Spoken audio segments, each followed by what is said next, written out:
All right, let's do this. Time to put some more content out. Get this content out. Oh, by the way, hello viewers. Another beautiful day or night. Yeah, hope your five senses work. Health and strength is good, or excellent. Eh. Um, let's see what we got here. Proton experimental for Steam Deck and Linux fixes Disgaea 4 complete plus Final Fantasy 16 and various other games. Says Valve have updated Proton Experimental to testing ground for new features and fixes for their Windows compatibility layers for Steam Deck and desktop Linux. Here's what's new for November 25th.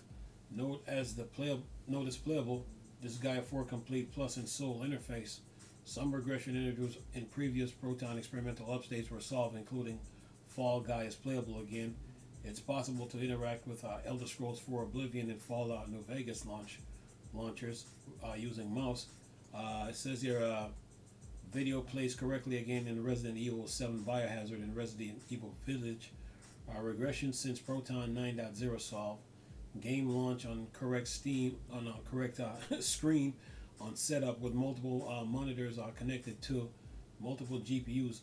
Other bug fixes fix Shadow Warrior crashing with AMD GPUs, fix various crashes affecting Final Fantasy 16 launcher, fix broken account creation in Final Fantasy 16, fix Chromacell not being playable on AMD GPUs, fix trigger buttons not registering, and I expect to die.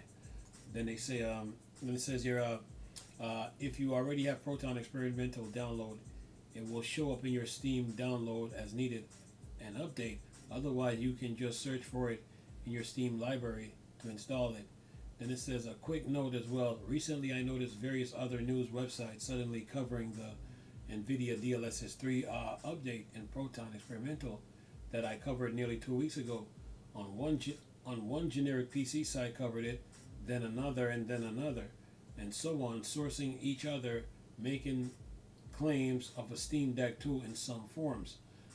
Some writers seems to be mixed up, either for clickbait or they just confused. Close parentheses. Then he said that Proton is somehow tied to Steam OS or the Steam Deck, but remember, we all use it on desktop Linux too.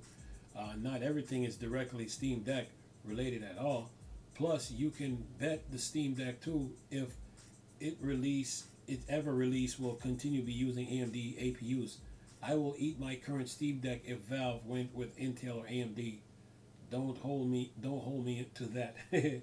Look, like when I cover, that's the end of the article. Look, when I cover the Steam Deck, a lot of times I see articles, and sometimes I see articles with AMD, and they say, okay, we got an update for RDNA 2 GPUs. Well, the Steam Deck is using RDNA 2, so the Steam Deck is benefiting from that. They might not mention it, but you best believe that it is. So when I cover the Steam Deck, I use certain screens, certain Steam Deck screens for a certain article or what the topic is covering or the company that it's talking about. So it's not that what he said what he says he says generic PC site covers it, then another, and so on. When I cover the Steam Deck, if it's AMD, and like for instance, let's say they have a article talking about the Ryzen, then I will use the Steam Deck since it's using Ryzen with the Ryzen logo in it. It's like it's exploding or something. I will use that to cover AMD. So it's not that it's clickbait or nothing like that. I just choose to use the Steam Deck because the Steam Deck uses RDNA 2, plus they're using AMD stuff, plus they're using FSR. So when it comes to when I do the Steam Deck news, I pick certain Steam Deck cover to cover that article and then go on from there. But other than that, man, Proton just got an update, and for Proton now, there's a Steam Deck with the screen with the Proton logo. I'm gonna use that for this. Just saying. Anyway, so people know what they're what that I'm actually talking about Proton, not something else.